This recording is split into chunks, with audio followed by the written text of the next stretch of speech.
합법적으로 행하십시오라는 제목으로 에베소서 35번째 시간 갖도록 하겠습니다. 자, 하나님을 떠난 세대의 아주 주요한 특징 중 하나가 무엇일까요? 우리는 성경을 보면 하나님을 떠난 세대, 하나님께 등 돌려서 죄악 가운데 있는 세대들 중 가장 중요한 특징들이 바로 성적 타락임을 알 수 있습니다. 이 창세기 6장을 보면요, 하나님을 떠난 세대들을 이렇게 얘기합니다. 여자들의 외모만을 보고 자기들이 좋아하는 모든 여자를 아내로 삼았다라고 고발합니다. 이것은 성욕에 이끌려서 아내를 맞이했다라는 것을 간접적으로 표현한 내용이에요.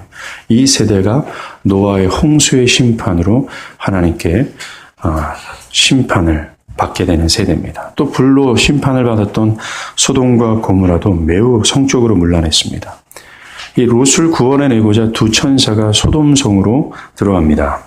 그때 소돔 백성들의 노소를 막론하고 어린아이서부터 나이 많은 사람에 이르기까지 두 천사가 있는 롯 집 앞에 모입니다. 성경에서는 소돔 사람들을 모두가 다 그 집을 에워쌌다라고 얘기하는 거예요. 그리고 그들이 롯의 집을 향해서 소리를 집니다. 우리가 이 두 천사와 상관하리라 라고 말해요. 상관하리라, 성관계를 맺겠다라는 얘기예요. 이들이 말하는 것은 동성애를 얘기하는 겁니다. 이들은 집단적으로 두 천사를 강간하려고 세욕에 가득 차서 폭력적인 자세로 모든 사람들이 그 집을 에워싼 거예요. 이런 혐오스러운 죄악을 당당하고 누구나 꺼리낌 없이 남녀노소가 주장하고 있다는 것입니다. 얼마나 끔찍스러운 장면일까요? 레위기 10장 13절은요. 누구든지 여인과 동침하든 남자와 동침하면 둘 다 가증한 일을 행함인즉 반드시 죽일지니 자기 피가 자기에게로 돌아가리라 라고 무섭게 경고합니다. 또 신약에서 바울도 비슷한 얘기를 합니다. 로마서 1장 26절이에요. 현대어 번역을 읽어드릴게요. 여자들까지도 정상적인 성생활을 버리고 변태적인 짓을 즐기며 남자들도 그와 같이 여자들과 정상적인 성생활을 버리고 자기들끼리 서로 정욕을 불태우면서 부끄러운 짓을 하여 그 잘못에 대한 마땅한 대가를 받았습니다. 라고 경고합니다.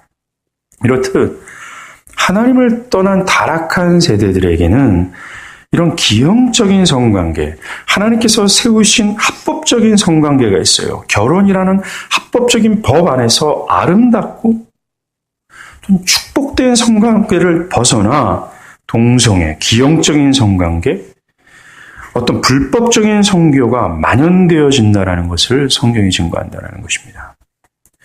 성령의 통제가 없어요. 하나님의 보편적인 은혜가 사라졌습니다. 그래서 사람들이 타락한 인간성을 그대로 노출할 때 벌어지는 것이 바로 아름다운 외모에만 집중한다는 거예요. 그리고 그 아름다운 외모를 자기의 쾌락을 만족시키고자 탐닉하고자 애를 쓴다는 겁니다. 마치 야곱처럼 인격의 결점이 너무나도 많았습니다. 라헬은 말이죠. 레아에 비해. 레아는 얼굴이 못생겼지만 그 인격은 참 좋았어요. 그러나 반대로 라헬은 외적인 아름다움을 가졌지만 인격으로는 많은 결함이 있었어요. 그런데 야곱은 하나님을 의식하지 않고 살아가는 이 야곱, 이스라엘 되기 전에 이 야곱은 말입니다. 이 아름다움에 취하여 결점이 많은 라헬을 차지하고자 오랜 세월 동안 진력하는 겁니다. 이처럼 타락한 시대의 사람들은요, 이 눈에 보이는 외적인 아름다움에만 집중하여 그 외적인 아름다움을 자기 것으로 만들고자 탐닉하는 삶을 살아간다는 거예요. 통제를 못하는 성욕. 하나님이 정해놓으신 원칙에서 벗어난 기형적인 성교가 등장하고 동성애가 충만해지고 돈으로 쉽게 성을 사는 시대가 된다는 겁니다. 이렇게 하나님을 떠난 인간에게 나타나는 주요한 특징이 바로 성적 타락이라는 거예요. 오늘 본문 후반부에서 말하는 것처럼 불순종의 아들들 가운데 나타나는 것이 음행이 되는 겁니다. 이런 관점으로 오늘날 사회를 보면 오늘날은 어떻습니까? 오늘날 분명히 오늘날은 하나님을 떠난 세대가 분명합니다. 현대인들은 결혼한 부부가 갖는 합법적이고 아름답고 축복된 성관계를 파괴하는 이 불법적 성관계를 즐기는 것, 그것을 더 이상 죄악이라고 생각하지 않습니다. TV 드라마는 이것을 아름답게 묘사하죠. 간통이나 간음하는 것, 바람을 피우는 것.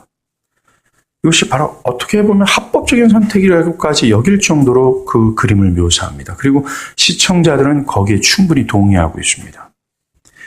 또한 동성애 같은 기형적인 성적 타락이 보편화된 진리처럼 여기죠. 이것을 지적하면 꼴통보수라고 하는 비판을 받는 시대가 분명합니다. 그리고 오늘날은 외모지상주의예요. 이쁨은 다 되는 것처럼. 그래서 이 외적인 아름다움을 추구하는 것에 정신이 없어요. 어느새 교회들 또한 이 소용돌이에 말려듭니다. 그리고 교회 안에는 젊은이들마저도, 젊은이뿐만이겠습니까? 목사를 비롯해서 교회 안에 있는 사람들도 이 세상의 성적 문화를 가감없이 수용하고 있는 것이 현실입니다. 저와 여러분들은 분명히 이런 성적으로 타락한 시대를 살고 있어요. 거기에 우린 노출되어 있습니다. 너무나도 쉽게 불법적인 성을 살 수 있고 또한 그것이 전혀 꺼리낌이 되지 않아요. 죄가 되지 않는 것처럼 헛된 변명으로 내세워서 이것을 가릴 수 있는 시대를 우리가 삽니다. 이런 시대 속에서 교회된 우리가 어떠한 자세를 취해야 될지 오늘 본문은 얘기합니다. 오늘 바울의 편지를 받는 사람들이 누굽니까? 이 에베소 사람들이에요. 이 에베소 사람들도 우리와 똑같이 성적으로 깊이 타락한 시대와 도시에 노출되며 살았던 사람들입니다. 에베소 도시는 이 아데미 신전을 중심으로 한 성적 부도도로 충만했었어요. 에베소는요. 이 아데미는 헬라의 최고의 신 제우스의 딸로서 수렵의 신, 처녀들의 수호자. 그래서 이 아데미 신전에는 이 처녀들이 있었어요. 처녀들은 아니죠. 엄밀히 말해서는 어떤 신전 창녀들입니다. 수천 명의 창녀들이 있었다라고 얘기해요. 그 아데미 신전에 들어가면 그들은 그들과 선교를 나누며 아데미 신을 숭배했다라고 얘기하는 거죠. 특별히 아데미는 출산과 어떤 생산을 주장하는 신으로서 번영과 다산을 원하는 이 사람들에게는 굉장히 매력적인 신이었습니다. 이 에베소에 있는 아데미 신전은요, 이 세계 7대 불가사의 중에 하나가 들어가는 건축물이에요.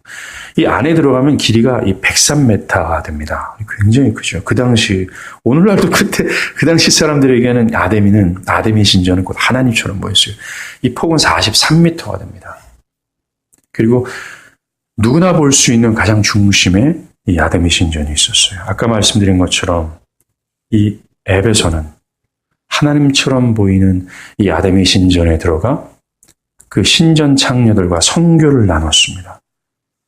이들은 그것이 종교 활동이었고 에베소 전체는 이 성적 부도덕을 마치 합당하게 여기며 살았다라는 겁니다. 바울은 이런 시대 속에서, 이런 환경 속에서 살아가는 이 에베소 교인들에게 에베소 사람처럼 살지 말고 이 불법적 선교를 떠나는 것이 마땅하다라고 얘기하는 겁니다. 오늘 본문 3절에서 이는 성도에게 마땅한 거야 라고 얘기해요.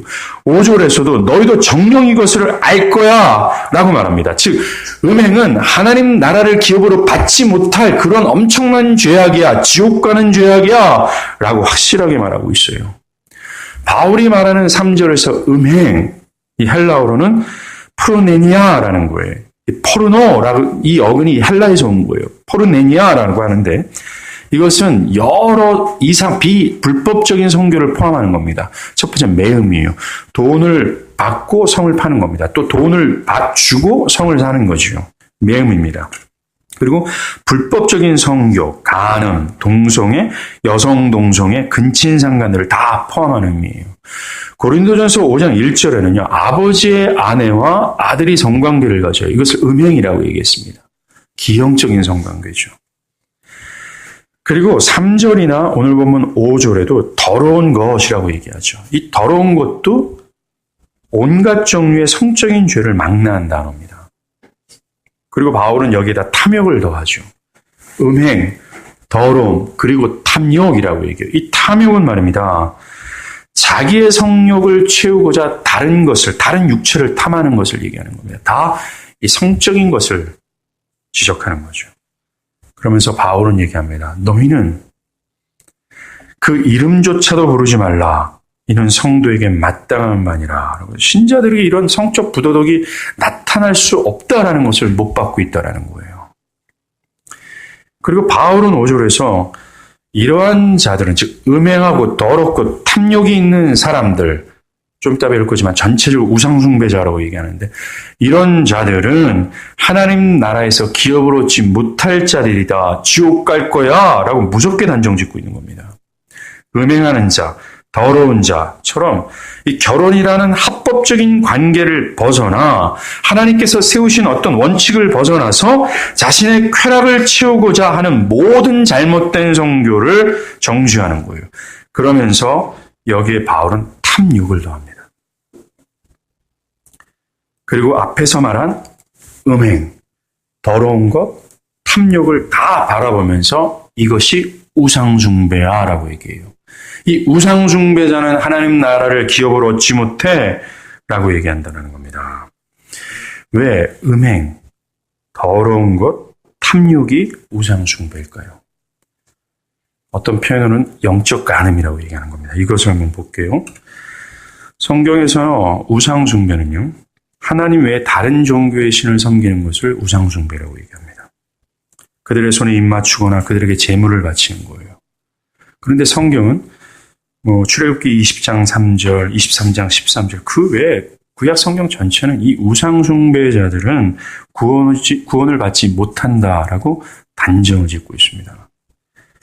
그러나 성경은요, 이 우상숭배를 그저 어떤 외적인 성상에 절을 하거나 입맞추는 행동만으로 국한하지 않습니다. 외적인 행동이 없다 할지라도 그 영혼과 마음에서 우상을 숭배할 수 있음을 경고합니다. 즉, 마음의 중심에 하나님을 대신하여 다른 것을 모셔드리는 겁니다. 예를 들어서 하박국 선지자가 말했듯이 하나님을 자신의 힘으로 삼지 않고 자기 힘을 힘으로 삼는 자들을 우상숭배자라고 정죄하고 있어요. 그리고 에스겔 16장에서는요. 애굽과 아수르와 보호 제약을 맺었던 이스라엘을 향해 우상숭배했다고 비난해요. 하나님을 의지해서 하나님께 보호받으려는 생각을 하지 않고 외국 군대의 힘을 빌려 보호를 받고 그 대가로 세금을 내고 그들에게 속박되는 거예요. 우리에게 적용하면 나 자신이 하나님 중심으로 살아가지 않고 하나님의 힘을 빌리지 않고 하나님에 의해서 내가 살아가려고 하는 것이 아니라 우리가 참된 힘을 의지하라 이 시리즈 설교를 여러분들 기억하시죠? 진정한 힘이 되신 여호와 하나님을 나의 힘으로 여기며 그 안에서 내가 보호를 받고 안전함을 누리며 그것을 따라가는 것이 아니라 하나님 대신에 돈을 모셔드리는 거예요. 어떤 이성, 내가 죽어도 좋아할 정도의 남자와 여자를 모셔드리는 겁니다. 또 성공에 대한 탐심을 모셔드리는 거예요. 그래서 하나님 안에서 누려야 될 기쁨과 만족을 대체해버리는 겁니다. 내가 모셔드는 돈, 사람, 내 미래의 어떤 계획을 통해서 기쁨과 만족과 안정감을 누리고자 한다는 거죠. 이것을 우상숭배라는 거예요. 이처럼 하나님께서 세우신 합법적인 원칙이 있어요. 하나님 안에서 즐거워하고 하나님으로 만족하고 하나님에 의해서 살아가는 이 모든 것을 벗어나서 다른 것들을 통해 기쁨과 만족을 얻으려는 모든 행위들, 이것을 우상이라고 얘기하는 겁니다. 오늘 개인의 삶을 우리가 날카롭게 성찰한다면 이 우상숭배의 범죄에서는 피할 수 없다는 것을 고백할 수밖에 없어요. 동성애, 매춘, 여성 동성애, 간통과 같은 음행과 그것을 탐하는 모든 것이 우상인 이유가 이것입니다. 뭡니까? 이것들, 이 성적 타락, 이 불법적 성교는 말입니다. 하나님께서 세우신 원칙을 다 벗어났어요. 하나님께서 세우신 합법적인 결혼관계, 부부관계를 통해서 기쁨과 만족을 누려야 됨에도 불구하고 그것을 벗어난 겁니다. 그래서 그 불법적으로 벗어난 그 행태 속에서 이들은 기쁨과 만족을 누리고자 했던 거예요. 이것을 우상숭배로 지적을 하는 것입니다. 이 우상숭배가 창세기 3장에서요. 인간을 죄에 빠뜨린 죄악의 원흉이라는 것을 아십니까? 최초의 인류는 말입니다. 영광스러운 하나님을 버리고 다른 것으로부터 기쁨과 만족을 얻으려고 했어요. 이 우상숭배를 잘 표현한 것이 에레미야 선지자입니다. 성경 찾습니다. 에레미야 2장 13절이에요.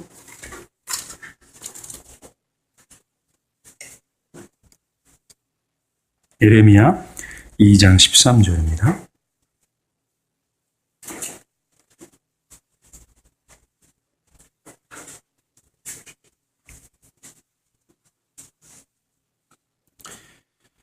제가 읽겠습니다. 내 백성이 두 가지 악을 행하였나니 곧 그들이 생수의 근원되는 나를 버린 것과 스스로 웅덩이를 판 것인데 그것은 그물을 가두지 못할 터진 웅덩이들이니라 라고 얘기해요.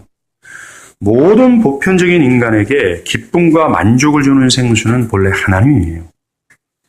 하나님으로 모든 인간은 쉼과 안식과 기쁨과 만족과 완전함을 누릴 수 있게 되는 겁니다. 그런데 이 어리석은 인간은 생수의 근원 되신 하나님을 버리고 다른 것으로부터, 즉 우상이에요. 하나님을 버리고 다른 것을 모셔드리는 겁니다.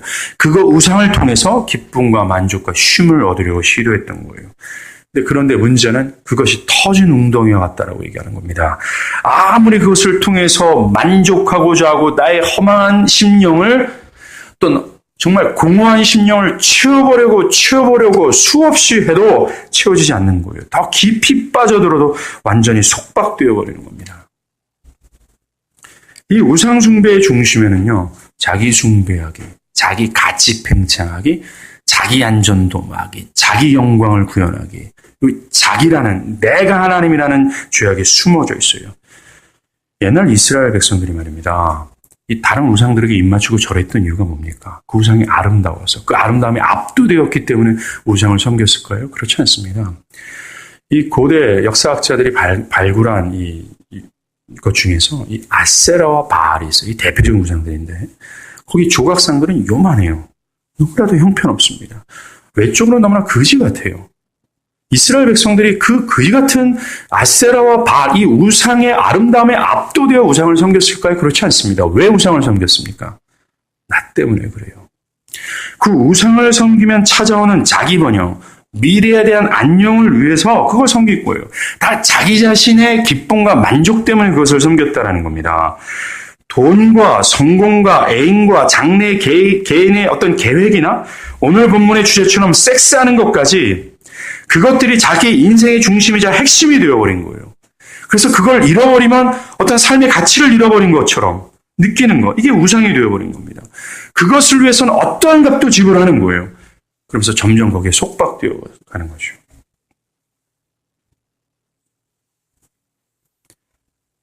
하나님을 벗어나 나의 육적인 만족과 기쁨을 채우려고 했던 모든 행위, 대표적으로 음행이 되는 건데 그것이 우상숭배라고 얘기하는 거죠.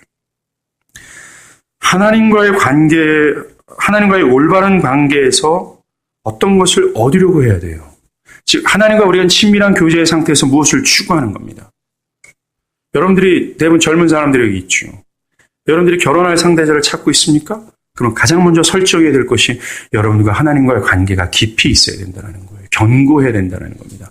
만약에 이것이 견고하지 않는 이상, 견고하지 않는 상태에서 무엇을 구한다면 그것은 기필코 우상숭배가 될 겁니다. 여러분 점진적으로 하나님의 곁을 떠나게 될 거예요. 그리고 점진적으로 음행하는 자처럼 하나님 나라에서 기업을 얻지 못하는 죄악의 나락으로 떨어질 수밖에 없음을 기억하십시오. 하나님이 세우신 이 원칙 안에서 뭔가 기쁨과 만족과 하나님으로 말미암아 얻는 무엇인가를 추구해야 돼요. 그런데 하나님이 세우신 원칙을 벗어나고 추구하고 열망하는 것이 된다면 우상숭배가 될 수밖에 없어요. 오늘 본문에 음행, 동성애, 매춘, 또 간통, 또 불법적인 성교, 이 등등이 하나님과의 관계, 올바른 관계에서 얻고자 하는 것이 정말 될 수 없습니다. 하나님께서 세우신 원칙에서 다 벗어난 잘못된 추구와 열망이 되는 거예요. 이 패션이라는 단어 있잖아요. 어떤 열망. 이것이 요즘은 다 성적인 것으로 표현이 돼요.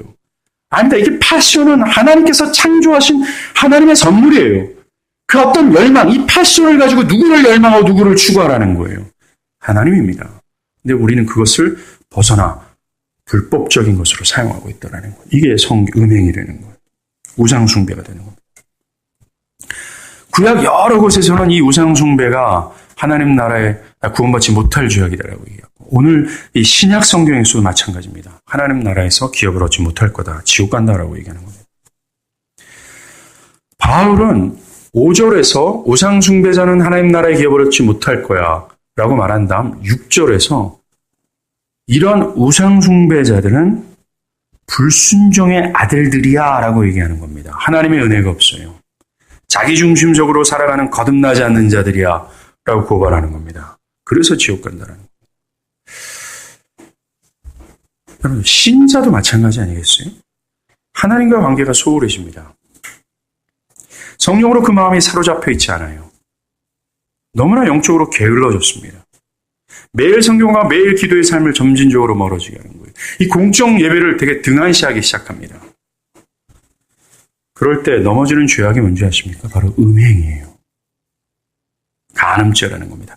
하나님으로 기쁨을 얻고자 음란한 생각, 의지, 하나님으로 기쁨을 얻는 것이 아니라 그 음란한 생각으로 우리가 생각에 사로잡혀요.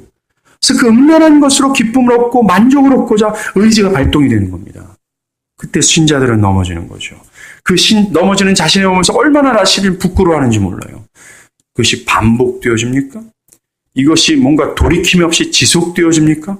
그 사람은 마음이 굳어지고 자신의 음행을 변명하고 변명한 것에 넘어가 합당한 것으로 여겨지게 될 겁니다. 또 우리가 하나님과 관계가 소홀해져요. 성령이 우리 마음을 붙들지 않습니다. 그럴 땐 하나님이 아닌 다른 것을 모셔들게 되어 있어요. 돈, 성공, 여자친구, 남자친구, 그것 안에서 기쁨을 얻고자 하는 겁니다.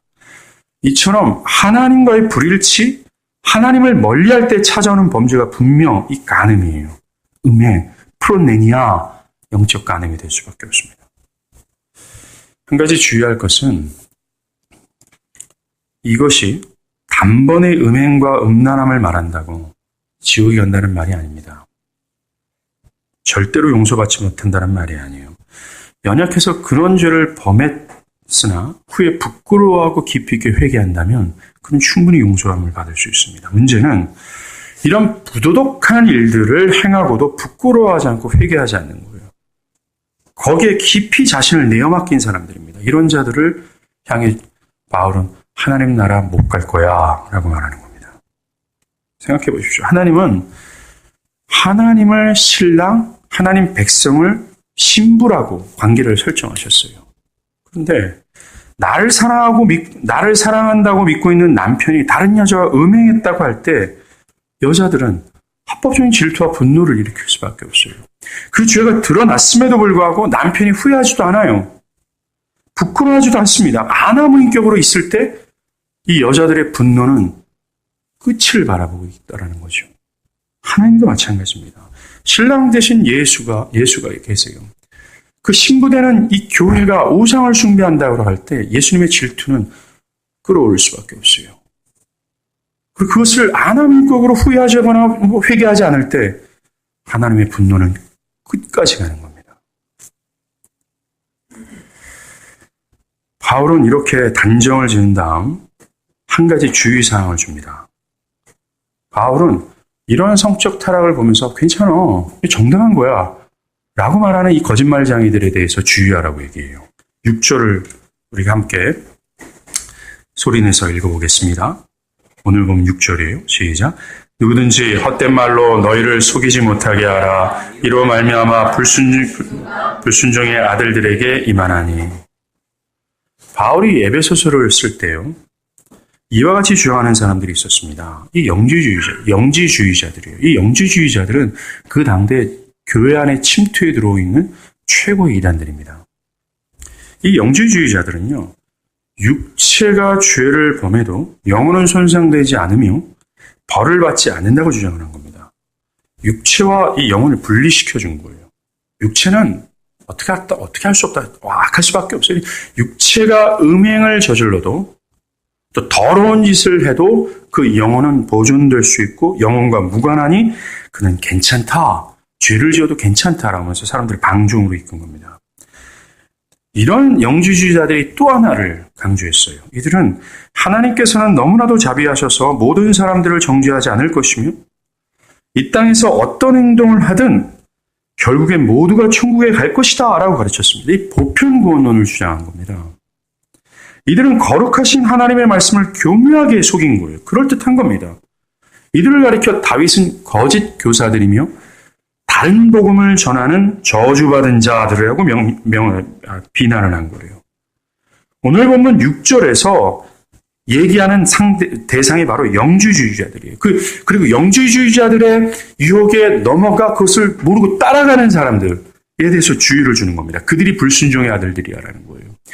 영혼과 육체를 분리해서 육체가 죄악을 저질러도 내 영혼은 여전히 보존될 거야 라고 착각하는 사람들이 불순종의 아들들이라고 얘기해요.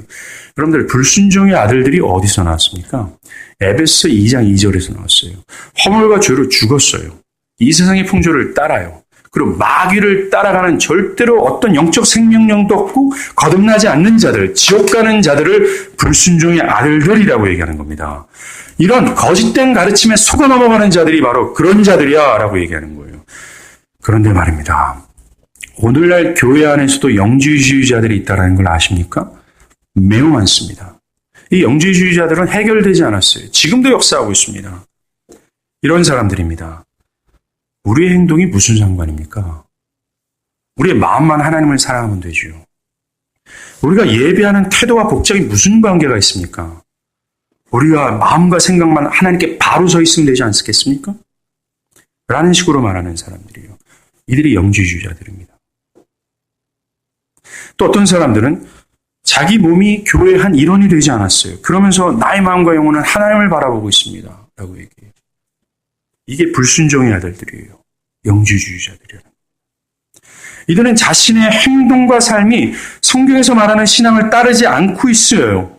그러면서 따르지 않고 있으면서 자신의 생각과 중심이 하나님을 사랑하고 또 하나님을 믿는다라고 얘기합니다.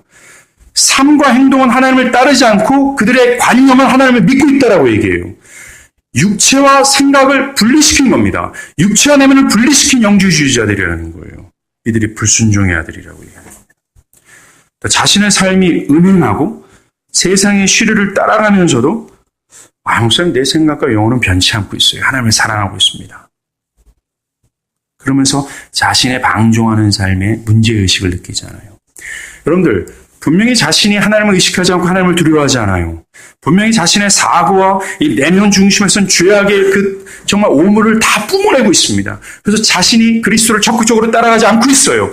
않고 있음에도 불구하고 자신에 대해서 아무런 문제의식을 느끼지 않는 사람들, 이게 영주주의자들한테 속아 넘어간 자들이라고 얘기하는 겁니다.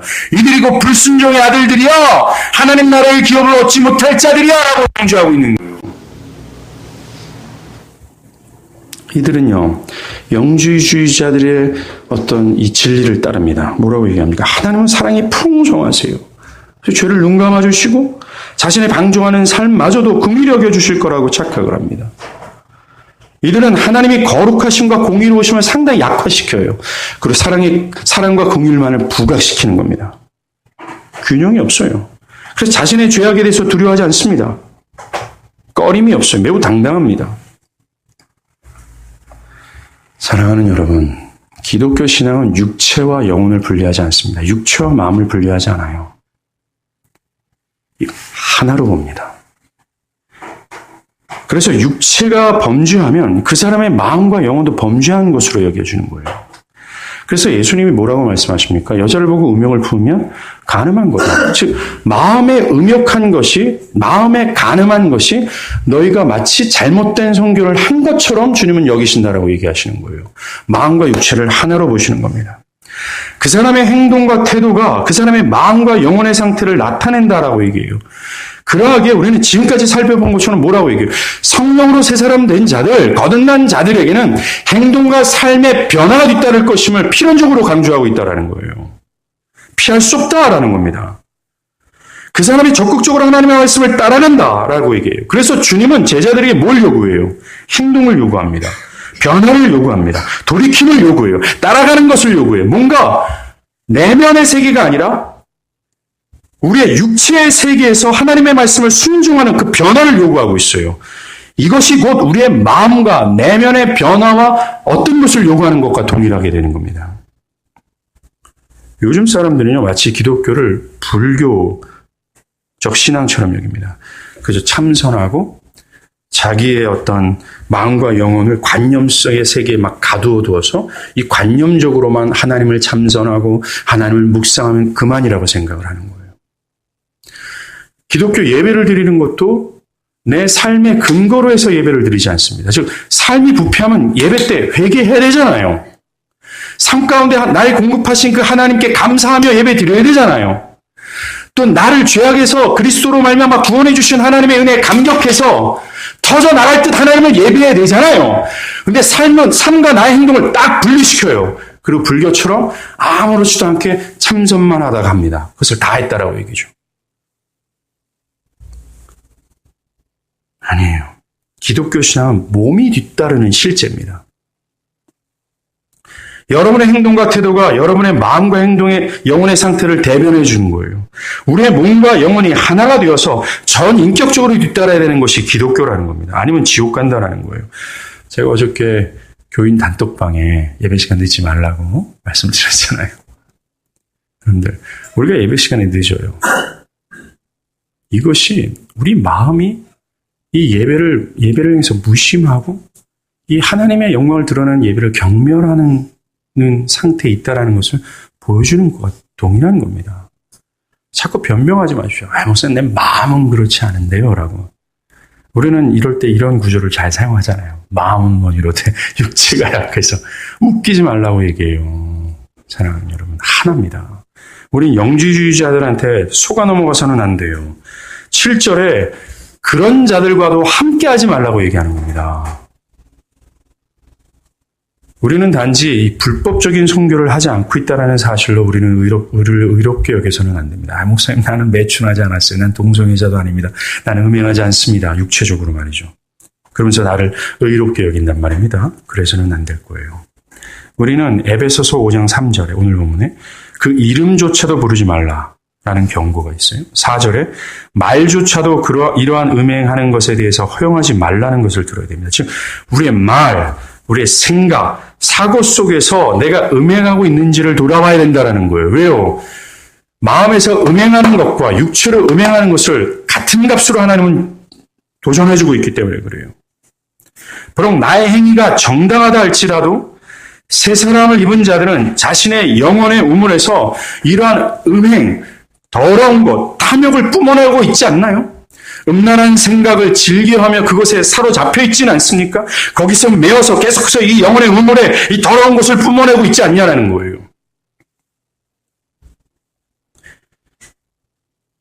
우리는 우리의 내면에서 요한복음 6장에서 성령이 있는 자들 영혼의 생수의 강을 뿜어낸다 그러잖아요. 하나님과 그리스도와 선한 생각과 하나님의 영광에 대한 생각, 교회에 대한 생각과 영적인 것에 대한 생각을 뿜어내고자 하는 이 갈망을 가지고 간구해야 됩니다. 하나님, 더 이상 내 안에 내 생각과 내 어떤 이 사고, 생각이 상상 안에 이 음행하는 것을 다 이제 좀 차단해 주시고 내 안에 대신 좀 선한 것을 뿜어낼 수 있도록 성령께서 내 중심을 좀 사로잡아 달라고 간구해야 되는 거예요. 단순히 육체만이 아닙니다. 내 생각과 이 사고예요. 성적 타락이 나의 생각에 침범하지 않도록 싸워야 된다는 것입니다. 말씀을 들으며 우리의 사고와 생각과 삶이 영적으로 음란하다. 그래서 나는 정말 불순종의 아들들 같다. 라고 생각이 들면 우리는 어떻게 해야 될까요? 계속해서 4장 25절서부터 새 사람들에게 나타나야 될 열매, 필연적인 열매를 나누면서 그것을 들으면서 나는 구원받지 못했구나, 나는 회심하지 않았구나 라는 것이 깨달아지면 우리는 어떠한 태도를 가져야 될까요? 그것은 적극적으로 회개하는 자세를 취해야 된다는 겁니다. 나의 마음을 겸비하고 나 자신이 그렇다는 것을 인정하고 주의 자비심을 적극적으로 구해야 되는 거예요. 그런데 많은 사람들입니다. 너무나 많은 사람들은 자신이 구원받지 않은 상태에 있다는 것을 깨달았을 때 겸비하지 않아요. 그들은 매번 그저 나는 거듭나지 않았습니다. 나는 회심하지 않는 것 같습니다. 라고 말하고 아무것도 하지 않습니다. 그리고 어떤 사람들은 그저 나는 안 되는구나, 나는 자격이 없구나, 지금껏 내가 교회를 다니면서 신앙했던 것이 무엇인가 절망에만 머물러 있어요. 근데 슬픔과 절망은 다르다는 거 아십니까? 슬픔은 위로를 받을 수 있지만 절망은 그 위로마저도 차단한 상태예요. 자기의 절정의 절망입니다. 자신이 하나님께 받아들이지 않았다라는 사실로 그냥 슬퍼하지도 않고 절망만 하고 있는 거예요. 아무것도 하지 않습니다. 가인이 하나님께서 나를 안 받아주시는구나, 이 사실이 확연하게 드러났을 때 가인이 취해야 되는 행동이 뭐였을까요? 아벨을 돌로 쳐 죽이는 것이었을까요? 아닙니다. 그는 적극적으로 자기가 겸비하고 회개하고 하나님의 은혜를 구했어야 돼요. 하나님 좀 살려주세요 라는 거예요. 가룟 유다가 자신의 행한 일을 깊이 후회할 때 그는 어떻게 행동했어야 될까요? 회개하고 하나님의 은혜로 나아가 긍휼을 구해야 되는 것이 마땅합니다. 그런데 가인과 유다는 그렇지 않았어요. 도리어 화를 내고 절망만 했을 뿐입니다. 회개하고 겸비해서 하나님의 은혜를 적극적으로 구하면 되는 것을 가인처럼 많은 사람들은 자신이 하나님께 받아들이지 않았다라는 그 사실에만 매달려 투정 부리고 있어요. 때로는 지난 교회 시절을 다니며 교회를 다니면서 신앙생활한 것에 대해서 매우 아까워하는 생각만 하고 있습니다. 나는 안 되는구나 라는 거예요. 이러한 태도는 분명히 교만한 겁니다. 왜요? 첫 번째는 하나님 말씀에 합당한 반응을 보이지 않기 때문에 그렇습니다. 적극적으로 자신을 인정하고 회개하지 않고 있기 때문에 그래요. 두 번째, 이 사람들이 왜 교만한가? 그들은 지금껏 가인처럼 자신이 하나님께 충분히 받아들이실 만하다고 여겼고 지금까지, 그리고 여전히 그 생각을 떨치지 못하고 있기 때문에 그렇습니다. 세 번째, 그들이 교만한 이유는 자신이 적극적으로 회개한다면, 겸비하여 하나님의 긍휼을 구하면 정말 하나님이 나를 받아주실까? 라고 하면서 하나님의 긍휼을 의심하고 있기 때문에 그렇습니다. 네 번째, 그들이 교만한 이유는 자신이 진짜로 적극적으로 회개하게 되면 내가 진짜로 구원받지 않은 자가 되어버리는 거예요. 적극적으로 회개하기 시작하면 나 자신이 하나님 저주 아래 있다는 자로 확정된다는 두려움에서 뒤로 미루고 있는 겁니다. 이들이 정말 교만한 사람들입니다.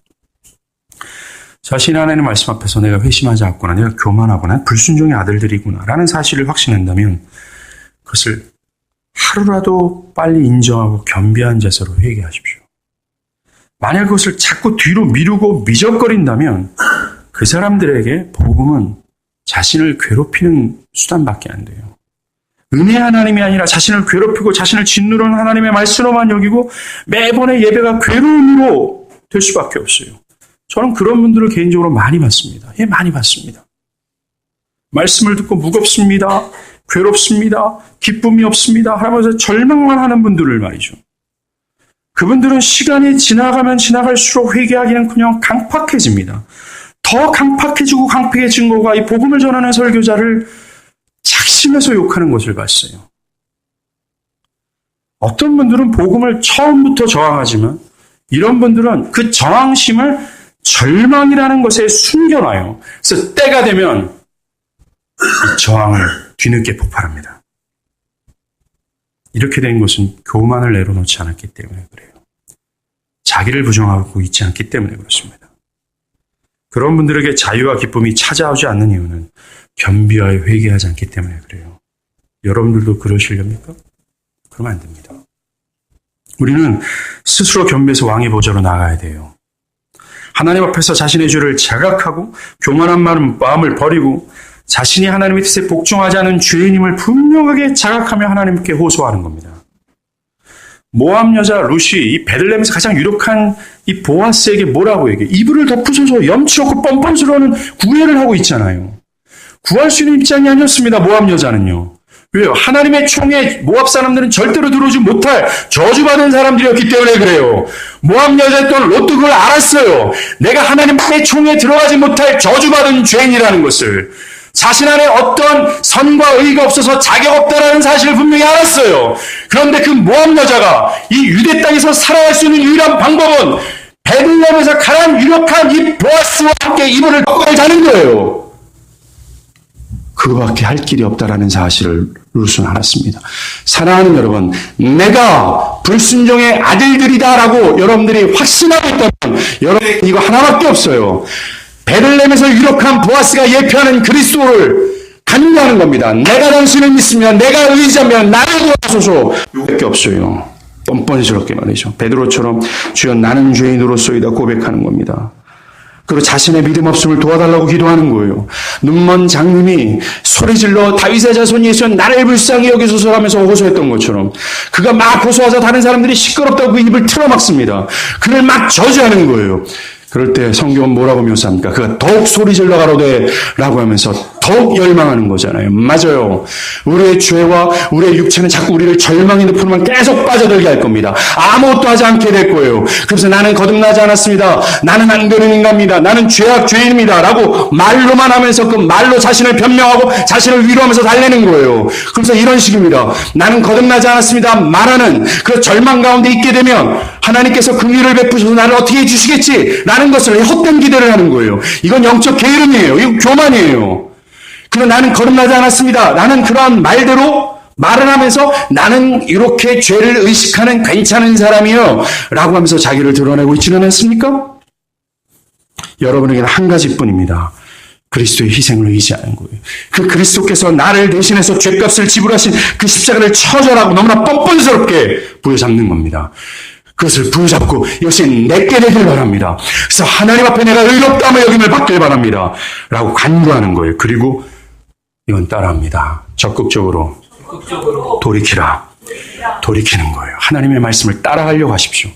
많은 사람들은 이 구원의 이 엄중한 문제를 빨리 해결하고 자기 마음대로 살아가고 싶어하는 이런 욕심이 있어요. 아닙니다. 회심이 뭡니까? 돌이켜 따라가는 거예요. 주님의 말씀을 따라가는 겁니다. 지금도 늦지 않았습니다. 돌이켜 회개하고 주님을 따라가십시오. 나의 삶의 라이프 스타일을 하나님의 말씀으로 변화시키십시오. 나의 아침의 일과와 저녁의 일과를 하나님의 말씀 안에서 변화시키세요. 그리고 나의 신앙생활을 변화시키세요. 그리고 열심히 따라가십시오.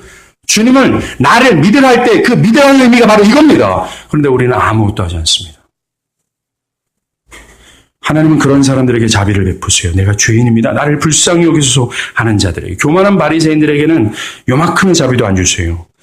오직 하나님은 날 때부터 죄인이고 행하는 모든 일이 죄고 선한 것이라는 하나도 없는 죄인이고 가엾고 스스로 정죄하는 죄인에게 나 같은 죄인에게 자비를 베푸시는 하나님이세요. 우리가 더욱 돌이키고 더욱 믿고 더욱 회개하고자 하는 이유가 뭔지 아십니까? 오늘날이 악하기 때문에 그래요. 회심하는 역사가 너무나도 없기 때문에 그렇습니다. 찬송가 252장에 나의 죄를 씻기는 예수의 피밖에 없네. 사죄하는 증거도 예수의 피밖에 없네. 예수의 흘린 피 나를 희게 하오니 귀하고 귀하다. 예수의 피밖에 없네. 그래서 예수의 피, 예수의 피, 예수의 희생, 예수의 죽음을 의지하는 거예요. 만약에 그러하다면 하나님 여러분들에게 거저 주시고 후히 주시는 은혜를 주시게 될 겁니다. 기독교의 구원은 여러분들의 공로를 요구하지 않아요. 오직 주님께서 하신 공로만을 요구합니다. 그 공로를 우리가 어떻게 가질 수 있을까요? 회개하고 돌이켜 따라가는 겁니다. 이걸 믿음이라고 얘기해요. 내가 예수를 믿습니다라고 할 때 그 믿음이란 바로 회개하고 돌이켜 주님을 따라가는 겁니다.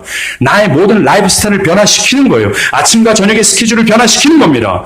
신앙생활을 변화시키는 거예요. 이것을 하지 않고 그저 절망만 합니까? 두려워만 합니까? 아무것도 해결되지 않습니다. 만약에 여러분들이 오늘 말씀 속에서 내가 불순종의 아들들이다 라는 생각이 들었다면 믿으십시오. 기도하겠습니다.